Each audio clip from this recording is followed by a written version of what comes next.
Hi everyone, welcome to Decode AIML। Permutation and combination के series में आज हम लोग कॉम्बिनेशंस के प्रॉब्लम प्रैक्टिस करने वाले हैं। लास्ट लेक्चर में हमने परमुटेशंस के बहुत सारे प्रॉब्लम्स प्रैक्टिस किया था। आज हम लोग देखेंगे कॉम्बिनेशंस के प्रॉब्लम। तो हमने देखा था कि परमुटेशन का मतलब होता है सिलेक्शन प्लस अरेंजमेंट, है ना। या फिर आप इसको बोल सकते हो परमुटेशन का मतलब ऑर्डर्ड सिलेक्शन और कॉम्बिनेशन का मतलब होता है अनऑर्डर्ड सिलेक्शन, है ना, अनऑर्डर्ड सिलेक्शन। तो कॉम्बिनेशन में आप सिर्फ आइटम सेलेक्ट करते हो, उसके ऑर्डर्स मैटर नहीं करते हैं। लेकिन जब आप परमुटेशन करते हो तो पहले आप सिलेक्शन करते हो, फिर उसको ऑर्डरिंग करते हो, क्योंकि परमुटेशन में ऑर्डरिंग मैटर्स करते हैं। तो बहुत सारे प्रॉब्लम्स में they will not mention you explicitly कि आपको परमुटेशन फाइंड करना है या कॉम्बिनेशन फाइंड करना है। बेस्ड अपॉन इंट्यूशन आपको ये डिसाइड करना है कि we need to find permutation और कॉम्बिनेशन। ये हम लोग कैसे फाइंड करेंगे? हम लोग देखेंगे कि क्या उस प्रॉब्लम में ऑर्डरिंग मैटर करता है या नहीं करता है। तो कॉम्बिनेशन मतलब अनऑर्डर्ड सिलेक्शन, और हमने देखा था formula selecting r items out of n items, जिसको हम लोग रिप्रेजेंट करते हैं एन सी आर। एन सी आर का मतलब ये होता है selecting r items out of n items, और उसका फॉर्मूला क्या होता है? Factorial of n divide by factorial of r into factorial of n minus r. और फैक्टोरियल ऑफ ए नंबर क्या होता है? फैक्टोरियल ऑफ ए नंबर होता है एक से लेकर के एन तक के सारे कंसेक्यूटिव नंबर की मल्टीप्लिकेशन। तो एक प्रॉपर्टी आप हमेशा याद रखना, ये प्रॉपर्टी का बहुत ज़्यादा यूज होता है जब आप या तो कोई डेरिवेशन करते हो या कोई प्रॉब्लम सॉल्व करते हो। आप एन सी आर को लिख सकते हो n c of n minus r. Like अगर आपको एक प्रॉब्लम दिया जाता है जहाँ पे आपको फाइंड करना है 10C8, है ना, तो इसका कंप्यूटेशन बहुत ज़्यादा डिफिकल्ट होता है, लेंदी होता है। तो आप इसको लिख सकते हो 10C ऑफ 10-8, मतलब 10C ऑफ 2। तो computing 10C2 is much easier compare to computing 10C8। तो इसीलिए ये एक बहुत इंपॉर्टेंट प्रॉपर्टी होता है ऑफ कॉम्बिनेशन। तो डायरेक्टली हम लोग ये एनसीआर वाले फॉर्मूला का यूज नहीं कर सकते हैं। ये फॉर्मूला डायरेक्टली हम लोग तब अप्लाई कर सकते हैं जब सारे आइटम्स, जब सारे एन आइटम्स जो होंगे वो डिस्टिंक्ट होंगे, वो यूनिक होंगे, तभी हम लोग डायरेक्टली ये फॉर्मूला को अप्लाई कर सकते हैं। तो चलिए एक प्रॉब्लम देखते हैं कि in a class we have 10 boys and 8 girls, है ना। एक क्लास है, एक क्लासरूम है जिसमें 10 बॉयज एंड 8 गर्ल्स है। तो क्लास का टोटल स्ट्रेंथ कितना है? इट इज 18 टोटल स्ट्रेंथ है। इसमें से 10 बॉयज हैं एंड 8 गर्ल्स हैं, राइट। अब मुझे फाइंड करना है कि number of ways we can choose 5 player team, है ना। मुझे एक टीम बनाना है फॉर ए स्पोर्ट्स इवेंट, और वो टीम होना चाहिए 5 मेंबर्स का। तो मैं कितने तरीके से टीम बना सकता हूँ, है ना। टीम बनाने में कोई भी रेस्ट्रिक्शन नहीं है कि ये गर्ल्स होने चाहिए, ये बॉयज होने चाहिए, है ना, या फिर ये पर्सन नहीं होना हो सकता है, ये पर्सन हो सकता है, ऐसा कुछ भी रेस्ट्रिक्शन नहीं है। तो आप डायरेक्टली क्या करोगे कि क्लास का टोटल स्ट्रेंथ कितना है? 18। तो 18 से आप रैंडमली 5 पर्सन को पिक कर सकते हो, है ना। तो आंसर क्या होगा? It will B 18C5। यहाँ पे ऑर्डरिंग मैटर नहीं करेगा, क्योंकि जब मैं टीम बनाऊंगा तो उसमें ऑर्डरिंग मैटर नहीं करेगा कि मैं पहले किसको चूज कर रहा हूँ, बाद में किसको चूज कर रहा हूँ, क्योंकि एंड गोल एक टीम बनाना है। इसलिए हम लोग यहाँ पे यूज करेंगे कॉम्बिनेशन, हम लोग परमुटेशन यूज नहीं करेंगे। तो this thing should come implicitly. कभी कभी क्वेश्चंस में एक्सप्लिसिटली मेंशन नहीं किया जाता है कि you need to find permutation और combination. Next problem, number of ways to create a 5 player team having 3 boys and 2 girls, है ना। तो अब प्रॉब्लम ये कहता है कि आपको 5 मेंबर का टीम तो बनाना है, लेकिन उस टीम का रिक्वायरमेंट ये है कि उस टीम में you need to have 3 boys and 2 girls, है ना। ये टीम का रिक्वायरमेंट है। तो हम कितने तरीके से प्लेयर को सेलेक्ट कर सकते हैं? तो अब हम लोग इस तरीके से टीम सेलेक्ट नहीं कर सकते हैं, क्योंकि अब एक रेस्ट्रिक्शन है कि टीम में एग्जैक्टली 3 बॉयज होने चाहिए एंड 2 गर्ल्स होने चाहिए, है ना। तो हम लोग, जो हमारा ओरिजिनल प्रॉब्लम है ना, हमारा ओरिजिनल प्रॉब्लम है 5 प्लेयर टीम बनाना। तो मैं ये अज्यूम करता हूँ कि पी मेरा एक प्रॉब्लम है 5 प्लेयर टीम बनाना, और सब प्रॉब्लम 1 ESP1 मेरा एक प्रॉब्लम है, इसमें मुझे 3 बॉयज़ को सेलेक्ट करना है, एंड सब प्रॉब्लम 2 मेरा एक प्रॉब्लम है जिसमें मुझे 2 गर्ल्स को सेलेक्ट करना है ना? तो इस प्रॉब्लम को सॉल्व करने के लिए मुझे ये दोनों सब प्रॉब्लम को सॉल्व करना पड़ेगा, राइट? तो अगर मुझे 3 बॉयज़ को सेलेक्ट करना है एज़ ए पार्ट ऑफ सब प्रॉब्लम 1, तो मैं कितने तरीके से सेलेक्ट कर सकता हूँ? तो इट विल बी 10C3। मेरे पास टोटल 10 बॉयज़ हैं, उसमें से मुझे 3 बॉयज़ को सेलेक्ट करना है, राइट? अब मुझे 2 गर्ल्स को सेलेक्ट करना है ना? तो out of 8 girls I can select 2 girls in 8C2 ways, है ना? तो हमने दोनों प्रॉब्लम को सॉल्व कर लिया। अब मुझे फाइनल प्रॉब्लम सॉल्व करने के लिए मुझे यहाँ पे मल्टीप्लिकेशन करना होगा। क्यों? मल्टीप्लिकेशन क्यों करना पड़ेगा? According to rule of multiplication, क्योंकि अगर मुझे ओरिजिनल प्रॉब्लम सॉल्व करना है तो I need to solve both sub problem 1 and sub problem 2। ऐसा नहीं होगा कि अगर मैं एक सब प्रॉब्लम सॉल्व कर दूं तो मेरा काम हो जाएगा। तो जब भी ऐसा कंडीशन होता है जहां पे I need to solve problem 1 and sub problem 2, तो वहां पे हम लोग यूज करते हैं मल्टीप्लिकेशन। तो देखोगे answer is 10C3 into 8C2। Next problem, मुझे एक टीम बनाना है ना? मुझे 5 प्लेयर का एक टीम बनाना है सच दैट कि उस टीम में मेजोरिटी ऑफ मेंबर जो दैट शुड बी बॉयज, है ना? मैंने एक हाइपोथेटिकल कंडीशन दिया कि टीम बनाने के लिए the majority of member should be boys, है ना? ये एक हाइपोथेटिकल कंडीशन है। तो अगर मुझे इस प्रॉब्लम को सॉल्व करना है तो इसको हम लोग कैसे सॉल्व करेंगे, है ना? तो यहाँ पे बॉयज़ का नंबर मेंशन नहीं किया, यहाँ पे बस इन्होंने ये मेंशन किया कि जो बॉयज़ का नंबर होना चाहिए that should be greater than girls, है ना? तो कितने-कितने पॉसिबल हो सकते हैं? तो I can make a team जिसमें 3 बॉयज़ होंगे, 2 गर्ल्स होंगे। I can make a team जिसमें 4 बॉयज़ होंगे, 1 गर्ल्स होंगे। I can make a team जिसमें 5 बॉयज़ होंगे, 0 गर्ल्स होंगे, राइट? तो ये 3 कॉम्बिनेशन पॉसिबल होगा जो कि इस कंडीशन को सैटिस्फाई करता है ना? तो अगर आप देख रहे हो कि मेरा प्रॉब्लम क्या है? मेरा प्रॉब्लम है एक टीम बनाना।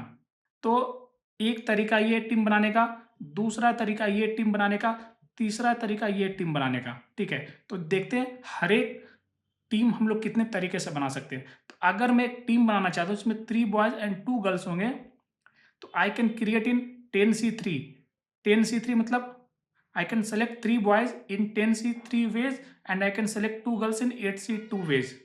और दोनों के बीच में मल्टीप्लीकेशन, क्यों? क्योंकि to make a team I need to select boys as well as girl, तो हम लोग यूज करेंगे मल्टीप्लीकेशन। उसी तरीके से अगर मुझे 4 बॉयज एंड 1 गर्ल सेलेक्ट करना है तो I can do that in 10C4, है ना? 10 बॉयज से 4 बॉयज में सेलेक्ट करूंगा और 8 गर्ल्स में मैं एक गर्ल को सिलेक्ट करूंगा और दोनों के बीच में मल्टीप्लीकेशन। उसी तरीके से अगर मुझे 5 बॉयज एंड 0 गर्ल्स का टीम बनाना है तो I can do that in 10C5, है ना? 10 बॉय में से मेरे को 5 बॉयज को सेलेक्ट करना है एंड 8 गर्ल्स में 0 गर्ल्स को सेलेक्ट करना है एंड दोनों के बीच में मल्टीप्लीकेशन, है ना? तो ये टीम हम लोग इतने नंबर ऑफ वेज में बना सकते हैं, ये टीम हम लोग इतने नंबर ऑफ वेज में बना सकते हैं, ये टीम हम लोग इतने नंबर ऑफ वेज में बना सकते हैं, ठीक है? तो अब मुझे ये बताना कि टोटल कितने टीम पॉसिबल होंगे, है ना? तो हर एक कॉम्बिनेशन एक टीम देता है ना? हर एक कॉम्बिनेशन एक टीम देता है। तो अगर मुझे फाइंड करना है कि तो टोटल कितने नंबर ऑफ टीम्स पॉसिबल होंगे, तो I need to use plus operator, है ना? By rule of addition. हमने देख इसको डिस्कस किया था हमारे पुराने लेक्चर्स में कि बाय रूल ऑफ एडिशन हम लोग इसको सॉल्व कर सकते हैं, है ना? क्योंकि ऐसा नहीं है कि अगर हम लोग दोनों सब प्रॉब्लम सॉल्व करेंगे तभी हमारा टीम बनेगा, नहीं। अगर मैं इस कॉम्बिनेशन को फॉलो करता हूं तो भी मेरा टीम बनता है, इस कॉम्बिनेशन को फॉलो करता हूं तो भी मेरा टीम बनता है, इस कॉम्बिनेशन को फॉलो करता हूं तो भी मेरा टीम बनता है, तो I will use plus operator. तो ये जो प्रॉब्लम है ये कॉम्बिनेशन का प्रॉब्लम है, ये प्रॉब्लम परमुटेशन का प्रॉब्लम नहीं है, क्योंकि यहाँ पे अरेंजमेंट मैटर नहीं करता है। Next problem, a question paper has 12 questions, out of 12 questions we are suppose to answer 8 questions. आप एक एग्जाम देने जाते हो जहां पे उस क्वेश्चन पेपर में टोटल 12 क्वेश्चंस हैं and you need to answer only 8 questions out of 12 questions, ठीक है? ये आपका क्वेश्चन है। तो क्वेश्चन क्या पूछता है ना? तो the question tells that how many ways we can answer question paper, है ना? तो क्वेश्चन पेपर को हम लोग कितने तरीके से आंसर कर सकते हैं, है ना?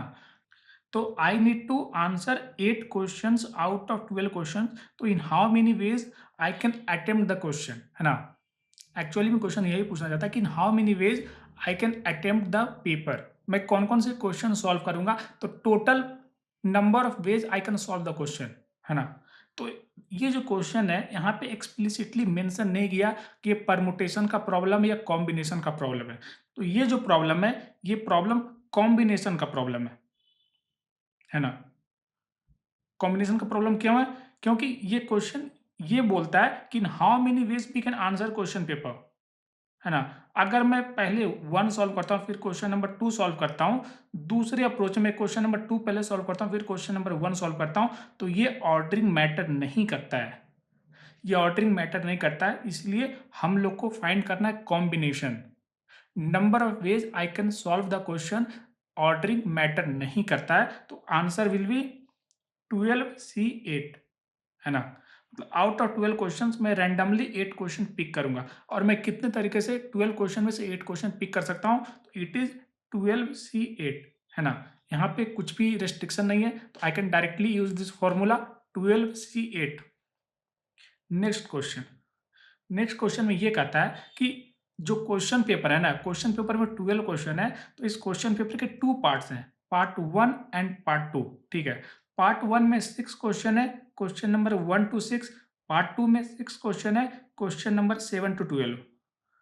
तो क्वेश्चन ये बोलता है you should answer at least 3 question from part 1, है ना। तो at the end of the day आपको 8 क्वेश्चंस आंसर करने हैं, राइट।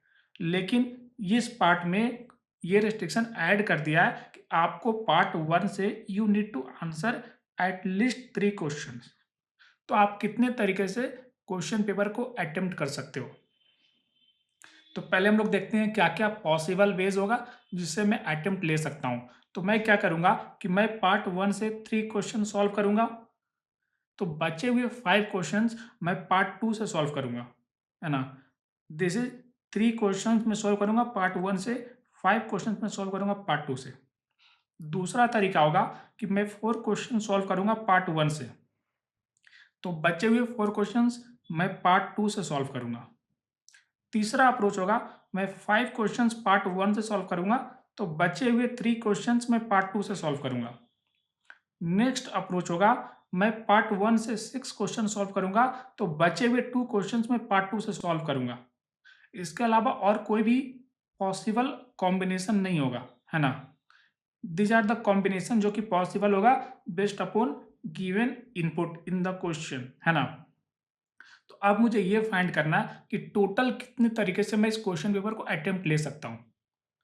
तो अगर मैं इस स्टाइल से सॉल्व करता हूँ तो टोटल कितने वेज में मैं अटेम्प्ट ले सकता हूँ। अगर मैं इस स्टाइल से सॉल्व करता हूँ मैं टोटल कितने वेज से अटेम्प्ट ले सकता हूँ। अगर मैं इस स्टाइल से सॉल्व करता हूँ मैं टोटल कितने तरीके से क्वेश्चन को अटेम्प्ट ले सकता हूँ। अगर मैं इस स्टाइल से सॉल्व करता हूँ तो मैं टोटल कितने तरीके से क्वेश्चन पेपर को अटेम्प्ट ले सकता हूँ। और यहाँ पे ऑर्डरिंग मैटर नहीं करता है।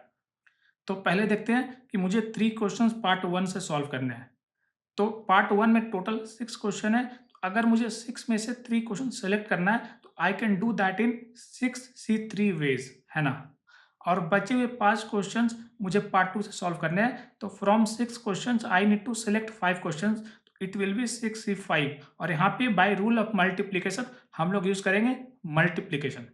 नेक्स्ट, मुझे पार्ट 1 से 4 क्वेश्चन सॉल्व करने हैं, तो I can select 4 questions out of 6 questions using 6C4, है ना। और बचे हुए 4 questions I need to solve from part 2 and I can do that in 6C4 ways, है ना।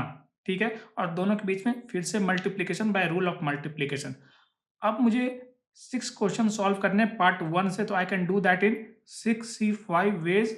एंड मुझे 3 क्वेश्चन सॉल्व करने पार्ट 2 से, तो I can do that in 6C3 ways. और दोनों के बीच में मल्टीप्लिकेशन ऑपरेटर, ठीक है।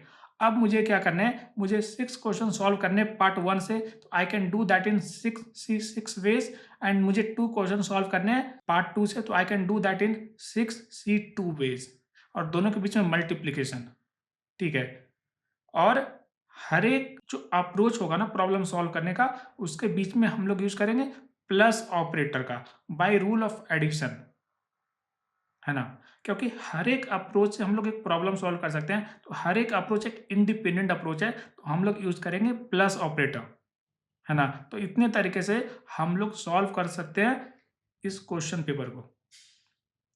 अब हम लोग देखते हैं क्वेश्चन नंबर 3। तो हमें सेम क्वेश्चन पेपर को अटेम्प्ट लेना है, लेकिन अब हमें पार्ट 1 से एग्जैक्टली 3 क्वेश्चन सॉल्व करने हैं।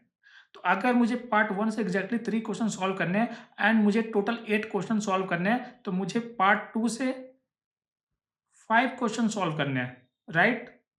3 क्वेश्चन पार्ट 1, 5 क्वेश्चन पार्ट 2। तो कितने तरीके से हम लोग सॉल्व कर सकते हैं?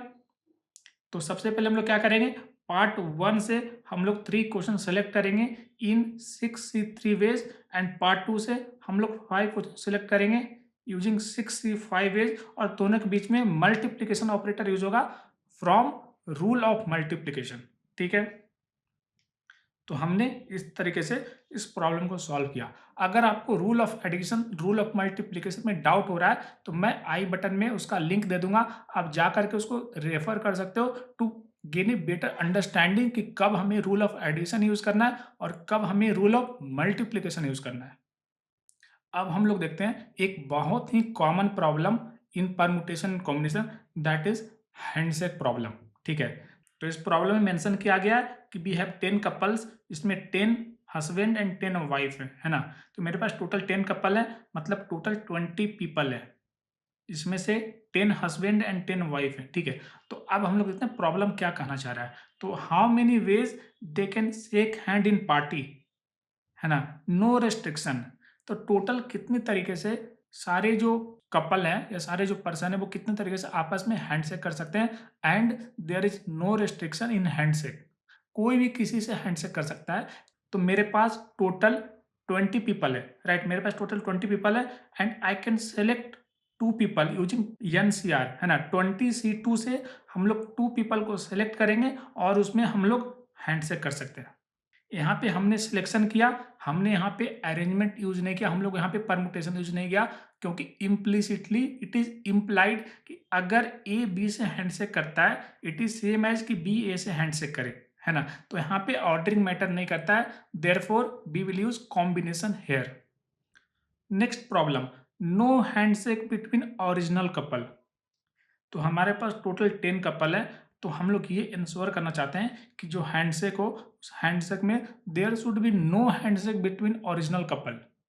लाइक हस्बैंड 1 का वाइफ 1 के साथ हैंडशेक ना हो, हस्बैंड 2 का वाइफ 2 के साथ हैंडशेक ना हो, क्योंकि कोई सेंस नहीं बनता ना। अगर आप किसी पार्टी में जाते हो तो आप अपने वाइफ से तो हैंडशेक नहीं करोगे, आप किसी दूसरे इंसान से हैंडशेक करोगे, राइट? तो just for that intuition this is the question कि there should be no handshake between original couple. तो हम लोग कितने तरीके से हैंडशेक कर सकते हैं, तो उसको हम लोग थोड़ा डिफरेंट ट्रिकी अप्रोच से सॉल्व करेंगे। तो हम लोग ये देखेंगे कि टोटल कितने तरीके से हम लोग हैंडशेक कर सकते हैं पार्टी में। तो इट इज 20C2, ठीक है, एंड मेरे पास टोटल 10 कपल्स हैं, है ना? मेरे पास टोटल 10 कपल्स हैं, तो मैं इसमें से 10 माइनस कर दूंगा, क्योंकि जितने कपल्स होंगे वो आपस में हैंडशेक नहीं करेंगे, है ना? तो कितने हैंडशेक नहीं होंगे, या फिर ये जो आंसर रिटर्न करेगा इसमें से कितने हैंडशेक इनवैलिड होगा फॉर क्वेश्चन नंबर 2, तो दैट विल बी 10, क्योंकि 10 कपल है तो 10 हैंडशेक इनवैलिड होगा। तो मैं क्या करूंगा, 20C2 में 10 माइनस कर दूंगा, and this will be the answer for question number 2।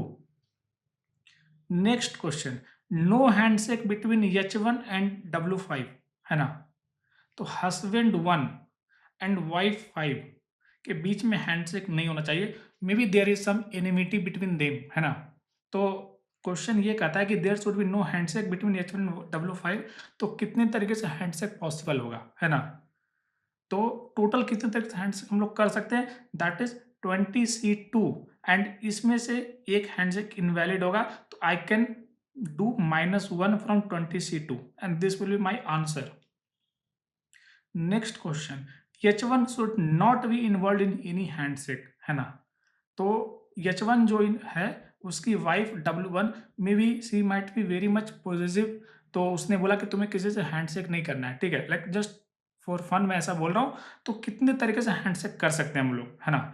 तो जो H1 होगा ना, जो H1 होगा वो कितने तरीके से हैंडशेक कर सकता है, वो बचे हुए सारे लोग से हैंडशेक कर सकता है, लाइक H2 से लेकर के H10 एंड W1 से लेकर के W10 कितने लोग होंगे? यहाँ पे 9 एंड यहाँ पे 10, तो टोटल 19 लोगों से H1 हैंडशेक कर सकता है। लेकिन क्वेश्चन ये कहता है कि H1 will not do any handshake, तो टोटल कितने हैंडशेक पॉसिबल होंगे? तो I will do 20 total handshake possible होंगे, उसमें से 19 हैंडशेक इनवैलिड होंगे क्योंकि H1 will not take part in any handshake, right. तो this will be my answer. तो अभी तक हमने जो भी प्रॉब्लम देखे उसमें रिपीटेशन नहीं हो रहे थे, है ना। सारे आइटम्स यूनिक थे, there was no case of repetition. तो अगर रिपीटेशन होगा तो हम लोग इस प्रॉब्लम को कैसे सॉल्व करेंगे, हम लोग फॉर्मूला को कैसे अप्लाई करेंगे, है ना। क्योंकि जो फॉर्मूला था उसमें से मेरे को n में r आइटम सेलेक्ट करने थे और हमने ये अज्यूम किया था कि n जो आइटम्स होंगे वो सारे डिफरेंट आइटम्स होंगे, it will not be identical items, right. तो अगर इसमें से कुछ आइटम्स आइडेंटिकल हैं या कुछ डुप्लीकेट्स हैं या कुछ रिपीटेड है, तो हम लोग उसको कैसे हैंडल करेंगे, हम लोग फॉर्मूला को किस तरीके से ट्विक करेंगे for applying to a some question, है ना। तो वही हम लोग देखने वाले हैं। तो हमने एनसीआर में देखा था कि एनसीआर का मतलब होता है choosing R items out of N distinct item, है ना। तो बाय डिफॉल्ट हमने अज्यूम किया था कि सारे जो एन आइटम्स होंगे वो डिस्टिंक्ट होंगे, लेकिन अगर डिस्टिंक्ट नहीं होगा तो हम लोग इसको कैसे सॉल्व करेंगे। तो क्वेश्चन ये कहता है कि मेरे पास 4 लेटर्स है A, A, B, C, तो मुझे फाइंड करना है कि number of ways to choose 2 letters, है ना। तो मुझे इसमें से 2 लेटर्स को पिक करना है, तो मैं कितने तरीके से पिक कर सकता हूँ, राइट। तो अगर इसमें डुप्लीकेट्स नहीं होते, इसमें रिपीटेड नहीं होते, तो I could have done directly using 4C2 ways. लेकिन यहाँ पे डुप्लीकेट्स हैं, ए का डुप्लीकेट है, राइट। तो मुझे अगर 2 लेटर चूज करना तो हम लोग कितने तरीके से सॉल्व कर सकते हैं। तो जब भी आपको कॉम्बिनेशन में डुप्लीकेट्स वाला केस दिखता है तो आप थोड़ा ट्रिकी, थोड़ा उसको सिंप्लीफाई, उसको सब प्रॉब्लम ब्रेक कर उसको सॉल्व करने का ट्राई करो। लाइक अगर मुझे 2 लेटर चूज करना है ना, तो मैं थोड़ा इंट्यूटिवली सोचूंगा कि हाँ, मैं अगर 2 लेटर चूज करूंगा तो 2 कंडीशन हो सकते हैं आउटपुट में। एक तो दोनों लेटर सेम होंगे, हो सकते हैं, राइट, क्योंकि हमारे पास डुप्लीकेट्स है। तो एक आउटपुट ऐसा होगा जिसमें दोनों लेटर सेम होगा, दूसरा आउटपुट ऐसा हो सकता है कि दोनों लेटर डिफरेंट होगा, है ना। तो दोनों लेटर अगर सेम होगा तो क्या क्या कॉम्बिनेशन पॉसिबल होंगे? दोनों letter it will be A, क्योंकि there are no letters other than A जो कि डुप्लीकेट हैं। तो अगर मुझे एक ऐसा आउटपुट चाहिए जहां पे दोनों लेटर सेम हो, तो I need to pick A comma A, है ना। तो मैं कितने तरीके से पिक कर सकता हूँ? I can do that in 1 ways, 2C2, 2C2 को मतलब 1, राइट। और अगर दोनों लेटर डिफरेंट होगा तो हम लोग उसको कितने तरीके से चूज कर सकते हैं? तो मुझे दोनों लेटर डिफरेंट चाहिए, तो मेरे पास टोटल कितने डिफरेंट लेटर हैं? ए, बी एंड सी, मेरे पास 3 डिस्टिंक्ट लेटर हैं, तो मुझे इसमें 3 में से 2 चूज करने हैं, तो I can do that in 3C2 ways, है ना। आप ध्यान देना, हम लोग यूज करें 3C2, हम लोग 4C2 यूज नहीं कर रहे हैं, क्योंकि अगर हम लोग 4C2 यूज करेंगे तो इसमें मुझे वो कॉम्बिनेशन मिलेंगे जिसमें ए कॉमा ए है, राइट। तो हमने 3C2 वे से इस प्रॉब्लम को सॉल्व किया। तो हमने 2 केस को हैंडल किया। पहला केस में दोनों लेटर सेम है, दूसरा केस में दोनों लेटर डिफरेंट है ना। बीच में हम लोग यूज करेंगे plus operator by rule of addition, है ना। हम लोग मल्टीप्लिकेशन यूज नहीं करेंगे, क्योंकि दोनों सब टास्क जो है वो प्रॉब्लम को इंडिपेंडेंटली सॉल्व कर रहा है।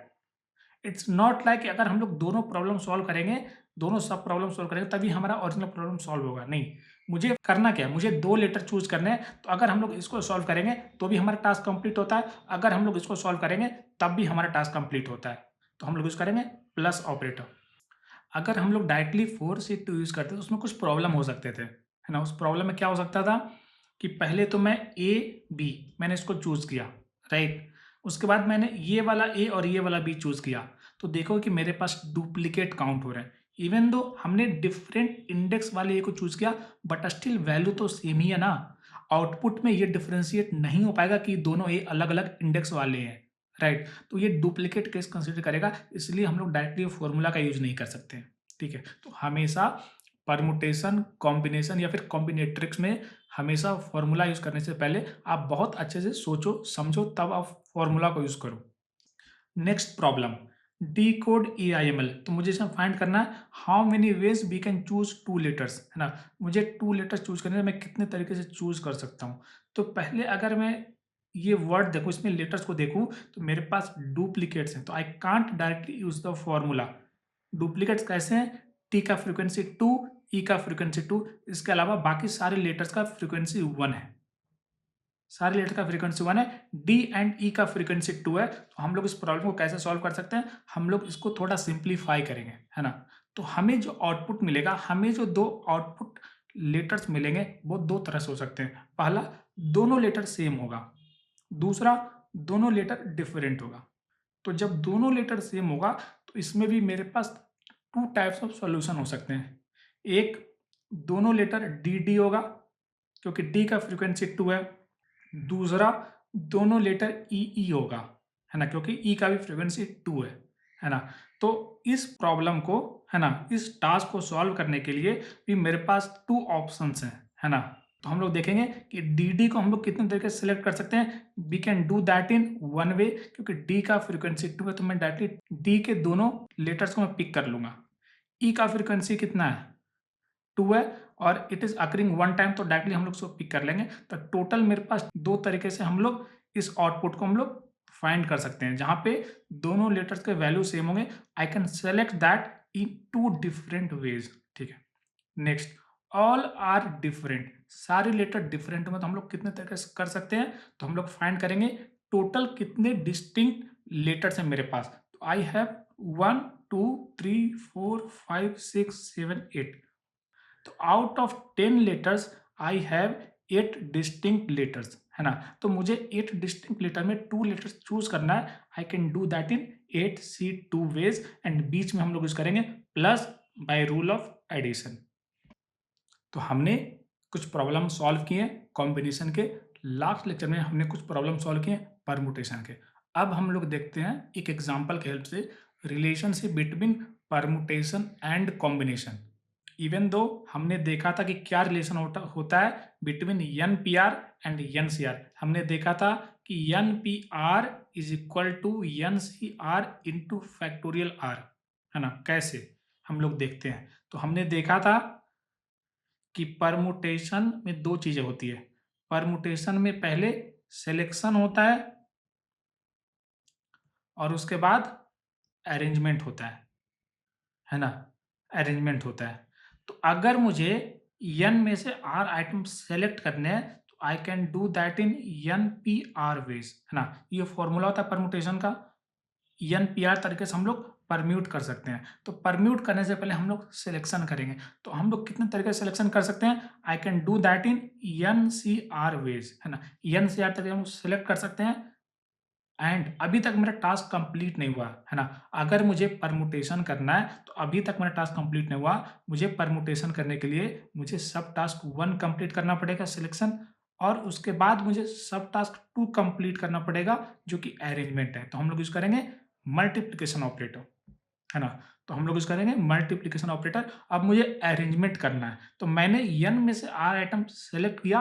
अब मुझे r आइटम्स को अरेंज करना है तो I can do that in fact of r, है ना?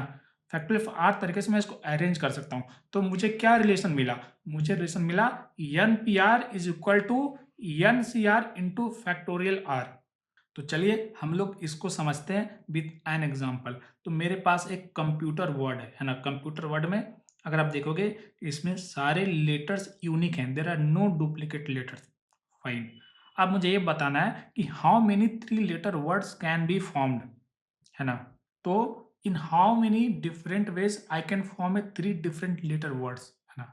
यहाँ पे एक्सप्लिसिटली ना तो परमुटेशन मेंशन किया ना तो कॉम्बिनेशन मेंशन किया। तो मुझे इंट्यूटिवली फाइंड करना पड़ेगा कि ये प्रॉब्लम परमुटेशन का या कॉम्बिनेशन का है। तो जब आप इसको ध्यान से देखोगे तो ये जो प्रॉब्लम है ना, ये प्रॉब्लम में मुझे फाइंड करना है 3 लेटर वर्ड्स का ऑर्डरिंग, है ना? तो यहाँ पे ऑर्डरिंग मैटर करेगा, क्योंकि अगर मैं लिखूं ए बी सी और अगर मैं लिखूं बी सी ए, दोनों डिफरेंट वर्ड को रिप्रेजेंट करते हैं। तो यहाँ पे ऑर्डरिंग मैटर करता है। तो at the end of the day मुझे फाइंड करना है कि out of this word how many 3 letter words I can form, है ना? राइट। तो हम लोग अभी तक जो भी कॉन्सेप्ट सीखे इन परमुटेशन कॉम्बिनेशन, हम लोग हर तरीके से इस प्रॉब्लम को सॉल्व करने का ट्राई करेंगे, ठीक है? तो सबसे पहले हम लोग फॉर्मूला से सॉल्व करने का ट्राई करते हैं, है ना? तो मेरे पास टोटल 8 लेटर्स हैं एंड सारे लेटर्स यूनिक है, देयर आर नो डुप्लीकेट्स, तो I can directly apply the formula 8p3। 8p3 का मतलब होता है परम्यूटिंग 3 items out of 8 unique items, है ना? तो फॉर्मूला क्या होता है? Fact of 8 divide by fact of 8 minus 3, है ना? तो इसको हम लोग सॉल्व कर सकते हैं। कैसे सॉल्व करेंगे? फैक्ट ऑफ 8 को हम लिख सकते हैं 8 into 7 into 6 into fact of 5 लिख सकते हैं, है ना? ये प्रॉपर्टी हमने देखा था पहले। और फैक्ट ऑफ 5 को हम लोग इस तरीके से लिख सकते हैं, फैक्ट ऑफ 5 से फैक्ट ऑफ 5 कैंसिल हो जाएगा and the answer will be 8 into 7 into 6, right? अब हम लोग देखते हैं कि इंट्यूटिवली हम लोग इस प्रॉब्लम को कैसे सॉल्व कर सकते हैं। तो मुझे क्या करना है? अगर मुझे 3 लेटर वर्ड बनाने हैं तो मुझे क्या करना है? 3 पोजीशन पे लेटर्स को ऐड करने हैं, पोजीशन 1, पोजीशन 2 एंड पोजीशन 3। तो अगर मैं फर्स्ट पोजीशन पे ऐड करूंगा, I can do that in 8 ways, क्योंकि अभी तक मैंने कोई भी लेटर का यूज नहीं किया, अभी तक मेरे पास सारे लेटर्स अवेलेबल है। तो फर्स्ट पोजीशन पे I can pick a letter in 8 ways. Second position पे I can do that in 7 ways, क्योंकि हमने ऑलरेडी एक लेटर को यहाँ पे यूज कर दिया है, तो I can not repeat the same letter, है ना? तो I can do this in 7 ways and then I can do this in 6 ways, है ना? तो टोटल नंबर ऑफ वेज कितना होगा? It will be 8 into 7 into 6 and बीच में मल्टीप्लीकेशन रूल, है ना? क्यों? क्योंकि अगर मुझे प्रॉब्लम को सॉल्व करना है तो I need to add letters to each of the 3 position, है ना? तो जब सारे सब टास्क को सॉल्व करने पे हमारा ओरिजिनल टास्क सॉल्व होता है, I need to use multiplication operator. अब हम लोग देखते हैं कि हम लोग यूजिंग कॉम्बिनेशन फॉर्मूला हम लोग इस प्रॉब्लम को कैसे सॉल्व करेंगे, है ना? तो अगर मुझे ये फाइंड करना है कि how many different 3 letter words जो कि मैं कंस्ट्रक्ट कर सकता हूँ फ्रॉम दिस लेटर्स, तो मुझे क्या करना पड़ेगा? पहले मुझे ये जो मेरे पास टोटल कितने लेटर्स हैं, टोटल मेरे पास 8 लेटर्स हैं, तो पहले मुझे इस 8 लेटर में से मुझे 3 लेटर्स सेलेक्ट करना पड़ेगा। पहले मैं क्या करूंगा कि जो मेरे पास 8 लेटर्स हैं उसमें से मैं 3 लेटर्स को सेलेक्ट करूंगा। एक बार जब मैं 3 लेटर को सेलेक्ट कर लेता हूं, then I will do the arrangement, क्योंकि अरेंजमेंट मैटर करता है ना? तो मैं 8 लेटर में 3 लेटर को मुझे सेलेक्ट करना है, तो मैं इसको सेलेक्ट कर सकता हूँ यूजिंग 8C3 वेज, क्योंकि सारे लेटर्स यूनिक हैं, राइट? तो I can do this in 8C3 ways. And अगर मुझे 3 यूनिक लेटर्स को अगर मुझे अरेंज करना है, I can do that in fact of 3 ways and बीच में मल्टीप्लीकेशन।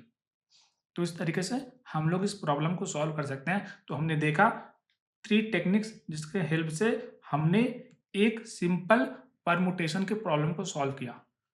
तो जब भी आप किसी प्रॉब्लम को प्रैक्टिस करते हो तो आप पहले सोचो कि इसको हम लोग क्या-क्या तरीके से सॉल्व कर सकते हैं इंट्यूटिवली, है ना? क्योंकि आप अगर इंट्यूटिवली सॉल्व करोगे तो आप फॉर्मूला के पीछे जो मैथमेटिक्स होता है बिहाइंड द सीन उसको आप समझ सकते हो, और अगर आप उसको समझ लेते हो तो आपको पता चलेगा कि किस कंडीशन में फॉर्मूला का यूज़ करना है, किस कंडीशन में हमें फॉर्मूला को मॉडिफाई करना है ना? क्योंकि you can't directly apply the same formula to each and every problem. हमें फॉर्मूला को अपडेट करना होता है, मॉडिफाई करना होता है based upon the problem. Next lecture से हम लोग स्टार्ट करने वाले हैं इंट्रोडक्शन टू प्रोबेबिलिटी। तो till then bye, happy learning.